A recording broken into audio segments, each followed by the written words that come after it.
ওকে বলেছিলাম ছেলেকে নিয়ে বাইরে বেরিয়েও না। তা আমার ছেলেকে নিয়ে আমি বাইরে বেরোতে পারবো না? কি হয়েছে আন্টি, আপনাদের বাড়ির কাজের মহিলা আর তার স্বামীকে এইভাবে বাঁধছেন কেন? এরা ছেলে ধরে আমার ছেলেকে চুরি করে নিয়ে যাচ্ছিল। আমার মাকে মেরো না। আন্টি, এ বাচ্চা তো আপনাদের বাড়ির কাজের মহিলাকেই মা বলছে, কিন্তু আমরা তো জানি এই বাচ্চা আপনার। ছেলে ধরাগুলো আমার ছেলেকে বশ করেছে। চলে আয় শোনা। না বাবাই আমার ছেলে। কি হয়েছে মতি? চলে এসো সোনাই। ছেলে তোর বাবার কাছে, তাহলে এটা কি?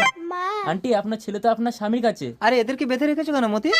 দুজনকে হুবহু একই রকম দেখতে, তাহলে কি আমাদের বাড়ির কাজের মহিলার সাথে তোমার লাইন আছে? আমি বলছি আপনি আর আপনার কাজের মহিলা একসাথে সন্তান প্রসবের জন্য আমার ক্লিনিকে ভর্তি হয়েছিলেন। দুর্ভাগ্যবশত আপনি মৃত সন্তানের জন্ম দিয়েছিলেন, আর আপনার কাজের মহিলা যমজ সন্তানের জন্ম দিয়েছিল। আপনার স্বামী টাকা দিয়ে আমাকে বাধ্য করেছিল দুটো সন্তান দুজনের কোলে তুলে দিতে। আপনি আমাকে ক্ষমা করবেন, এই দুটো সন্তানই আপনার। পাপাই শোনাই। মতি, মতি, মায়া, মায়া তুমি আমার স্ত্রীকে বাঁচাও, সোনাইকে ছাড়াও বাঁচবে না।